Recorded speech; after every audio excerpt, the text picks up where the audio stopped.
بسم اللہ الرحمن الرحیم۔ السلام علیکم پیارے دوستو، نبی کریم حضرت محمد صلی اللہ علیہ وآلہ وسلم کا یوم ولادت مختلف علماء کے مطابق 8، 9، 12 اور 17 ربیع الاول ایک عام الفیل بیان کیا جاتا ہے، لیکن زیادہ تر علماء کا اجماع 12 ربیع الاول پر ہے۔ عیسوی سال کے مطابق یہ تاریخ 20 یا 22 اپریل 571 عیسوی بنتی ہے، جس وقت حضور اکرم صلی اللہ علیہ وآلہ وسلم اس دنیا میں تشریف لائے۔ اس وقت قمری مہینے یعنی محرم، صفر، ربیع الاول وغیرہ تو تھے، لیکن سالوں کی اسلامی تکمیل کا نظام نہیں تھا۔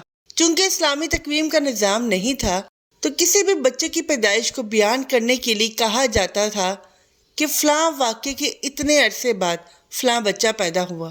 عام الفیل کا مطلب ہے ہاتھیوں والا سال۔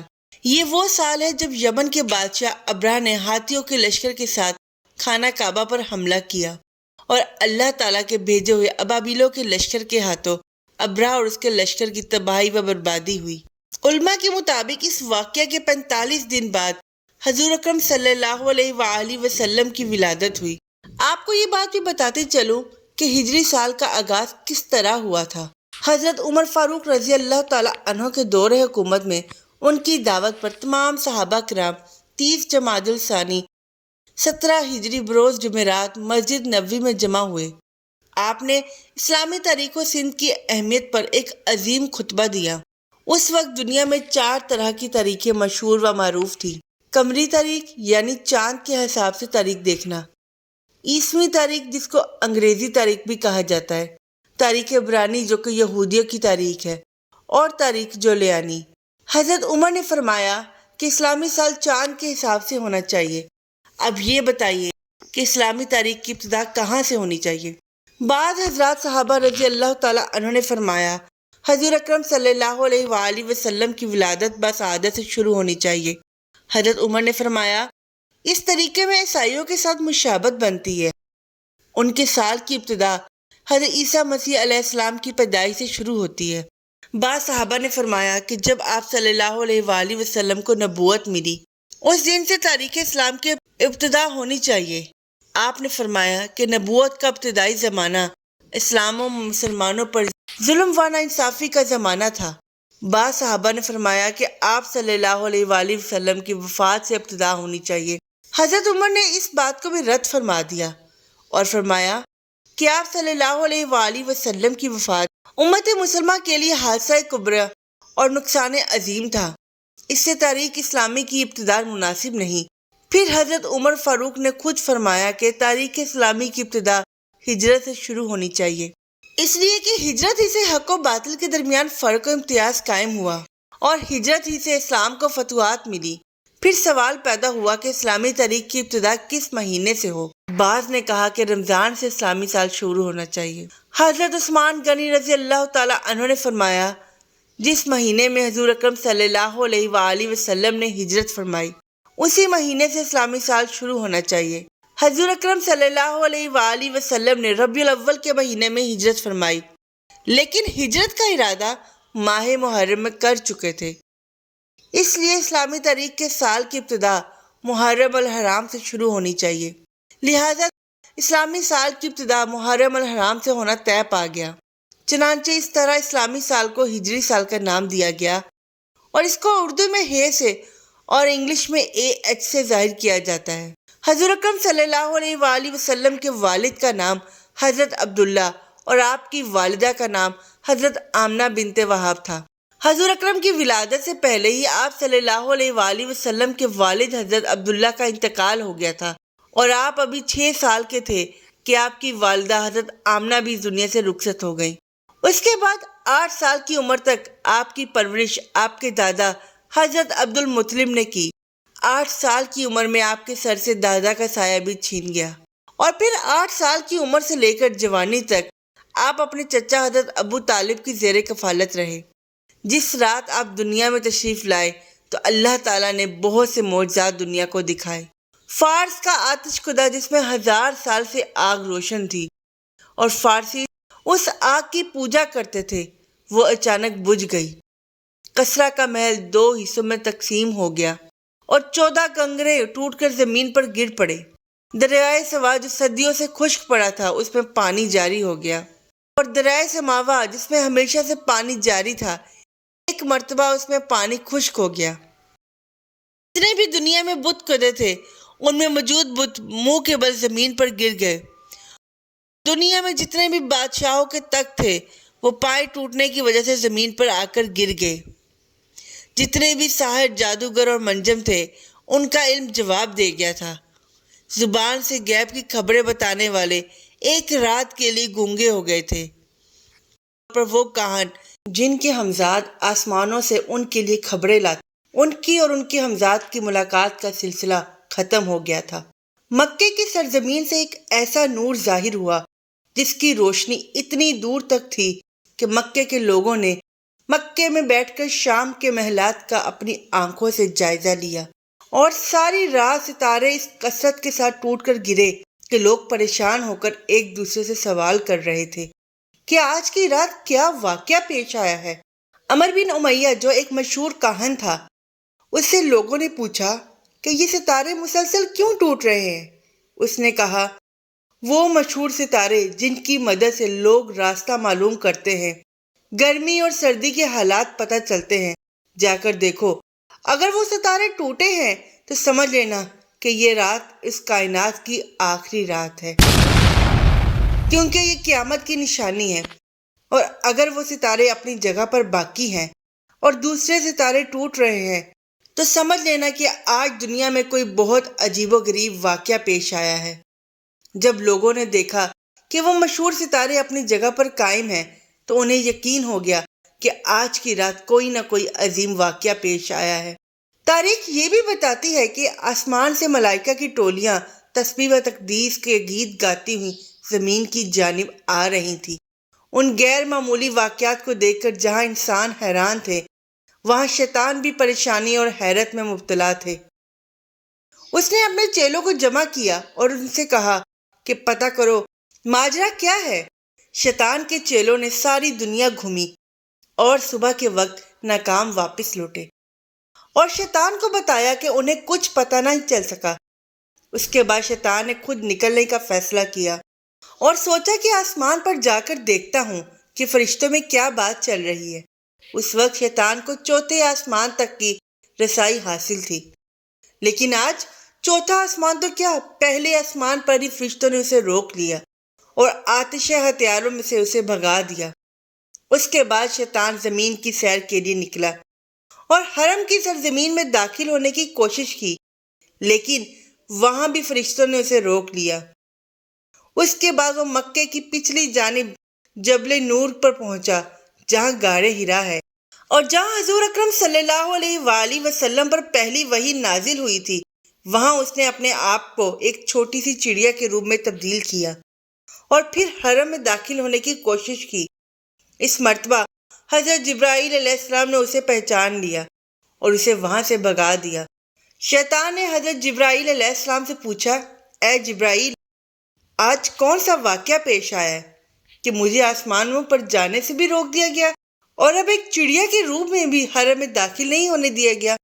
حضرت جبرائیل علیہ السلام نے فرمایا کہ آج انتہائی مقدس رات ہے، آج سرکار انبیاء حضرت محمد صلی اللہ علیہ وآلہ وسلم کی ولادت کی رات ہے، ان کی ولادت ہونے والی ہے، اس لیے تجھے اس مقام پر داخلے سے روک دیا گیا ہے۔ شیطان نے حضرت جبرائیل علیہ السلام سے پوچھا کہ اے جبرائیل، یہ تو بتا دو کہ اس پیدا ہونے والے بچے پر میرا کوئی بس چلے گا کہ نہیں، میں انہیں بہکا سکوں گا کہ نہیں؟ حضرت جبرائیل علیہ السلام نے کہا، اس نور پر تمہارا کوئی بس نہیں چلے گا۔ پھر شیطان نے پوچھا کہ اے جبرائیل، کیا ان کا کلمہ پڑھنے والے میرے بہکاوے میں آ جائیں گے کہ نہیں؟ حضرت جبرائیل نے کہا، اے شیطان، رسول تو رسول، ان کے کلمہ پڑھنے والے پر بھی تمہارا بس نہیں چلے گا جب تک کہ اس کے دل میں اس دنیا کی محبت نہ پیدا ہو جائے۔ جب دنیا کی محبت پیدا ہو گئی تو شیطان اس کو اپنا غلام بنا لے گا۔ حضور اکرم صلی اللہ علیہ وآلہ وسلم کی والدہ جناب آمنہ کہتی ہیں کہ دوران حمل مجھے کبھی کوئی گرانی یا تکلیف محسوس نہیں ہوئی اور نہ کبھی کوئی ایسا احساس ہوا جو پہلے بچے کی ولادت کے وقت عرب کی تمام عورتیں بیان کیا کرتی۔ آپ فرماتی ہے کہ میں اور فاطمہ بنت اسد کمرے میں بیٹھی تھی کہ اچانک کمرے کی روشنی میں اضافہ ہونے لگا اور ایسا لگا کہ یہ کمرہ آنکھوں سے پوشیدہ ہوتا جا رہا ہے۔ جناب فاطمہ بنت اسد یہ منظر دیکھ کر گھبرا گئی، اپنی جگہ سے اٹھی کہ گھر کے مردوں کو جا کر بتائے۔ حضرت ابو طالب کو آواز دی اور جو دیکھا تھا وہ بیان کیا۔ حضرت ابو طالب نے کہا، فاطمہ گھبراؤ نہیں، یہ سارا منظر اس نور کی وجہ سے ہے جو اس دنیا میں تشریف لانے والا ہے۔ حضرت آمنہ کہتی ہیں کہ ادھر حضرت فاطمہ بنت اسد باہر نکلی، ادھر ایک سفید پرندہ نظر آنے لگا۔ عجیب بات یہ ہے کہ مکان کی چھت بھی غائب ہو گئی اور ہر طرف اس قدر نور ہے کہ جس نے میرے ارد گرد کی تمام چیزوں کو پوشیدہ کر دیا اور اب میں گویا 7ویں آسمان تک کا مشاہدہ کر رہی ہوں۔ جناب آمنہ کہتی ہیں کہ اس وقت ایک سفید پرندہ آیا، اس نے اپنے جسم کو میری پیشانی سے مس کیا۔ جیسے ہی اس نے اپنا جسم میری پیشانی کے ساتھ مس کیا، میرے گرد جتنا نور تھا وہ سمٹ کر میری پیشانی میں جمع ہو گیا۔ جناب آمنہ نے آسمانوں کا نظارہ کر لیا اور اس کے بعد ان کو اپنا کمرہ دوبارہ نظر آنے لگا۔ جناب فاطمہ بنت اسد بھی اس وقت دوبارہ تشریف لا چکی تھیں۔ جناب آمنہ کہتی ہیں کہ اس وقت 4 عورتیں میرے پاس آئیں جن کے ہاتھ میں شیشے کے گلاس اور سرائیاں تھیں۔ انہوں نے مجھے سلام کیا اور کہا کہ ہم جنت کی حوریں ہیں اور حکم پروردگار سے آپ کے پاس تشریف لائی ہیں، یہ جنت کا شربت ہے، اسے نوش فرما لے۔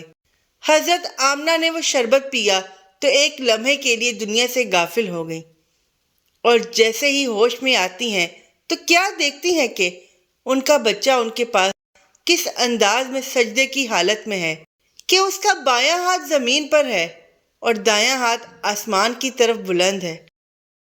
اس کی پیشانی خانہ خدا کی جانب ہے اور جیسے ہی وہ سجدے سے اٹھا اس کی پیشانی سے ایسا نور ظاہر ہوا کہ میں نے اور میری بہن فاطمہ نے اسی نور کی روشنی میں ایک طرف یمن کے سرخ محل دیکھے اور دوسری جانب بصرہ اور شام کے علاقے کو دیکھا تو تیسری جانب ایران کے محلات ہماری آنکھوں کے سامنے آ گئے۔ حضرت آمنہ فرماتی ہے کہ میرے ہاں بچے کی ولادت ہوئی اور مجھے پتہ بھی نہیں چلا کہ یہ بچہ کس وقت دنیا میں ظاہر ہوا۔ اس کے بعد مسلسل میرے کانوں میں لوگوں کے سلام کی آوازیں آنے لگی، السلام علیکم یا محمد، السلام علیکم یا احمد۔ میں نے ان 4 حوروں سے پوچھا کہ یہ کون لوگ ہیں جو سلام کر رہے ہیں؟ انہوں نے کہا کہ یہ فرشتوں کی ٹولیاں ہیں جو سلام کرنے آ رہی ہیں۔ اس کے بعد ان 4 حوروں نے کہا کہ ہم اس امانت کو جبرائیل و میکائیل علیہ السلام کے سپرد کر کے واپس جا رہی ہیں۔ ان 4 حوروں میں سے ایک نے بچے کو اپنے ہاتھوں پر لیا اور پھر آنے والے ایک نوجوان کی گود میں ڈال دیا۔ مجھے بتایا گیا کہ یہ حضرت جبرائیل علیہ السلام ہیں، ان کے ساتھ حضرت میکائیل علیہ السلام ہیں اور دونوں کے ہاتھ میں جنت کے پانی سے بھرے ہوئے لوٹے تھے۔ انہوں نے اس پانی کو بچے کے اوپر ڈالنا شروع کیا اور فرمایا، اے آمنہ، اس بچے کو اس پانی کی ضرورت نہیں ہے کیونکہ یہ پاک و پاکیزہ ہے، اسے غسل کرنے کی ضرورت نہیں ہے، مگر ہم نور و صفا میں زیادتی کے لیے اس پانی سے غسل دے رہے ہیں۔ جناب آمنہ کہتی ہیں کہ میں نے دیکھا کہ بچہ ختنہ شدہ ہے، ناف کٹی ہوئی ہے اور پاک و پاکیزہ ہے۔ حضرت جبرائیل اور میکائیل علیہ السلام ابھی نہلا کے فارغ ہوئے تھے، اچانک آسمان سے ایک سفید رنگ کا بادل نمودار ہوا اور اس نے اس بچے کو چھپا لیا۔ اس کے بعد میرے کان میں کسی نے کہا، اسے لے جاؤ اور دنیا کے پہاڑ اور جنگل دکھاؤ اور ہر ایک سے کہو کہ یہ تمہارا آقا اور سردار ہے، تمہیں اس کی اطاعت کرنی ہے۔ اور ایک لمحے بعد وہ بادل جس نے بچے کو پوشیدہ کیا ہوا تھا ہٹا اور بچہ سبز رنگ کے ایک گہوارے میں لپٹا ہوا نظر آیا۔ مجھے نہیں پتا کہ یہ گہوارہ بھی کہاں سے آیا۔ بچے کے ہاتھ میں 3 چابیاں ہیں اور کسی نے بآواز بلند کہا، اس میں سے ایک چابی فتح نصرت کی ہے، دوسری چابی دنیا کے نفعات کی ہے، جو اس کے ساتھ چلے گا وہ نفع حاصل کرے گا اور جو اس سے منہ موڑے گا وہ نقصان اٹھائے گا۔ تیسری چابی نبوت کی چابی ہے، بس نبوت کے سلسلے کو اس نے کفر لگا دیا۔ اس کے بعد کوئی نبی نہیں آئے گا۔ یکا میں نے دیکھا کہ ایک دوسرا بادل نیچے آیا، اس نے پھر اس بچے کو پوشیدہ کر دیا۔ پھر کسی نے میرے کان میں کہا، اسے لے جاؤ اور دنیا میں جتنے چرندے پرندے درندے اولیاء اور نیک انسان ہیں ان سب کو اس کی پہچان کراؤ اور ان سے کہو کہ یہ تمہارا آقا اور سردار ہے، تمہیں اس کی اطاعت کرنا ہے۔ تھوڑی دیر بعد وہ بادل بھی ہٹ گیا اور میرا بچہ اسی انداز میں گہوارے میں لپٹا ہوا ہے، اور اب اس کے سرہانے 3 آدمی کھڑے ہیں۔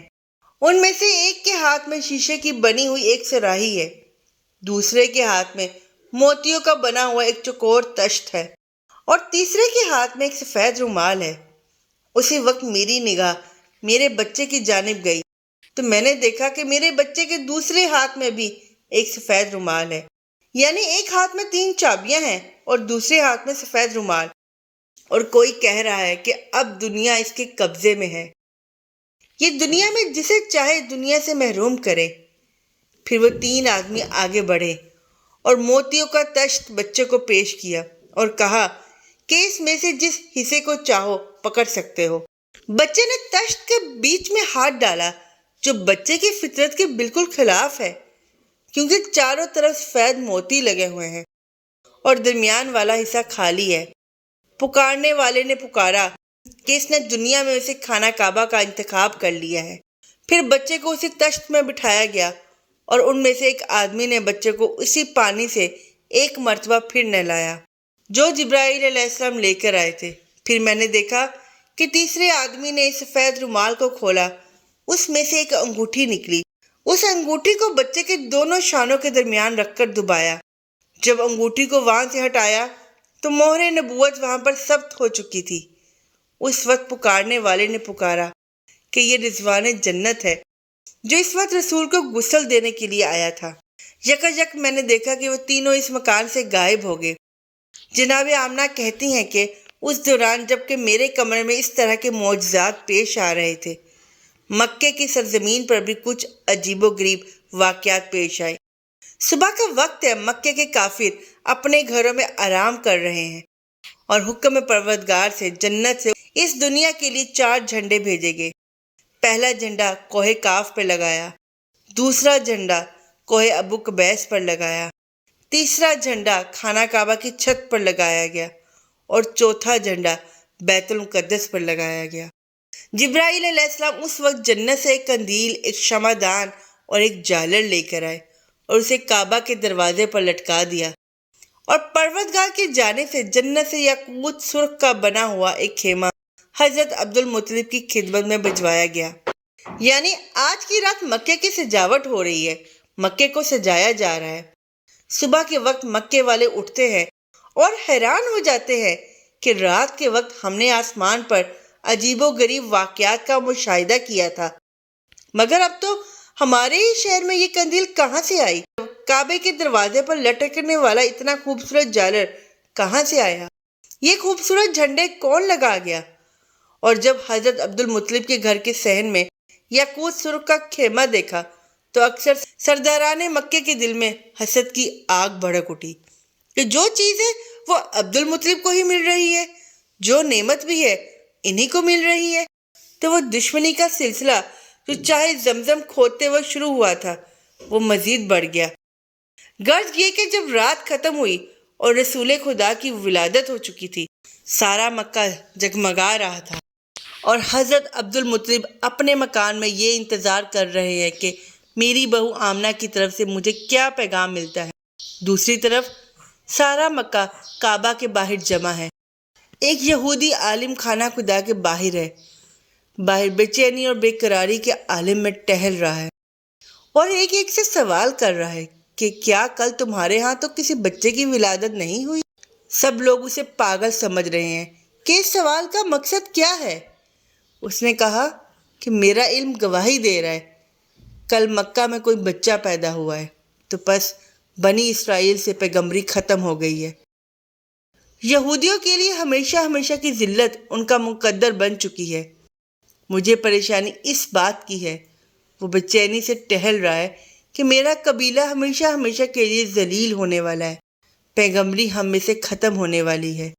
وہ بار بار آتا ہے اور ہر ایک سے سوال کرتا ہے کہ خدا کے لیے بتا دو، تم میں سے کسی کے ہاں بچے کی ولادت تو نہیں ہوئی؟ ہر ایک نا میں جواب دے رہا ہے۔ آخر میں گھبرا کے کہتا ہے کہ کوئی یہاں آنے سے باقی تو نہیں بچا؟ لوگوں نے کہا انتظار کرو، ابھی سردار مکہ آنے والے ہیں، وہ جب آئے تو ان سے سوال کرنا، باقی سب تو یہاں پہنچ چکے ہیں۔